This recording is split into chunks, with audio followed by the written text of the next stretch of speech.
औज़ु बिल्लाहि मिनश शैतानिर रजीम बिस्मिल्लाहिर्रहमानिर रहीम। दिल बदल देने वाला वाक़या हज़रत जुनैद बगदादी रहमतुल्लाह अलैह और बगदाद का मशहूर डाकू।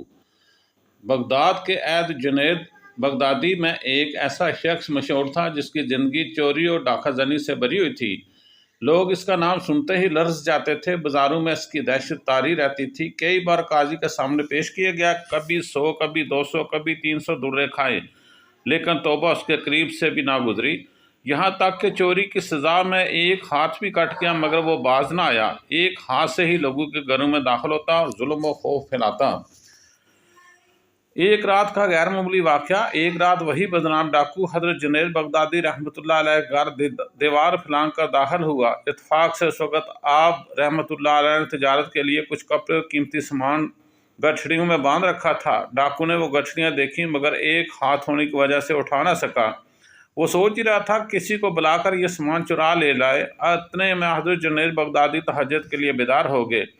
आप सैन में तशरीफ़ लाए और तो डाकू ने समझा शायद कोई नौकर है। सख्त लहजे में बोला, ऐ सुन इधर आ, ये गठड़ी उठा और मेरे सर पर रख दे। हज़रत जुनैद बगदादी मुस्कुरा कर करीब आए, कुछ कहे बगैर गठड़ी उठाकर इसके कहने पर इसके सर पर रख दी। नरमी की वो ताकत जो दिल जीत लेती है। डाकू को आपकी खामोशी और नरमी ने हैरान कर दिया। उसने सोचा ये तो मेरा कहा मान रहा है।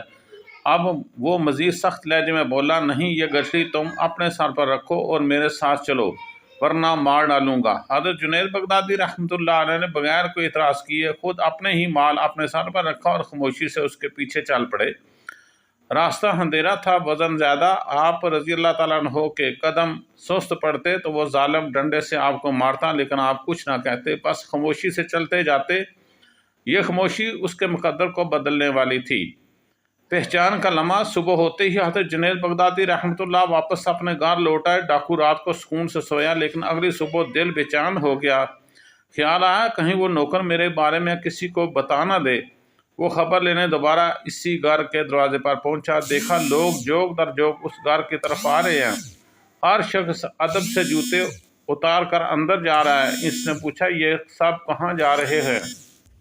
जवाब मिला, ये हज़रत जुनैद बगदादी का घर है, अल्लाह के वली शेख कामिल। ये सुनकर इसके कदम रुक गए। दिल जैसा धड़कना भूल गया। वो आहिस्ता से अंदर गया। क्या देखता है कि वही शख्स जिसे वो रात भर नौकर समझता रहा आज मसनद इरशाद पर बैठा है और लोग अदब से इसके कदम चूम रहे हैं। दिल का इनकलाब। डाकू पर सख्त तारी हो गया। शर्मिंदगी और नदामत के आंसू बहने लगे। दिल चूर चूर हो गया। वो आगे बढ़ा और रोता हुआ कदमों में गिर गया और कहा, ऐ अल्लाह के वली, मैं वही बदबख्त हूँ जिसने आपका माल लूटा। मैं आपको मारा, आप पर बोझ डाला और आपने जवाब में सिर्फ सब्र किया और नरमी दिखाई। मुझे वो रात नहीं भूलती। मैं तौबा करता हूँ। हज़रत जुनैद बगदादी रहमतुल्लाह अलैह ने उसके सर पर हाथ रखा और फरमाया, बेटा, अल्लाह की रहमत बड़ी वसी है। जिस दिल में सच्ची नदामत आ जाए वो चोर नहीं रहता, वो महबूब खुदा बन जाता है। इख्तिताम। एक चोर से खलीफा तक। वो डाकू इसी लम्हे आप रहमतुल्लाह अलैह के हाथ पर तायब हो गया और बैत करके बाकी ज़िंदगी दीन हक़ की खिदमत में लगा दी।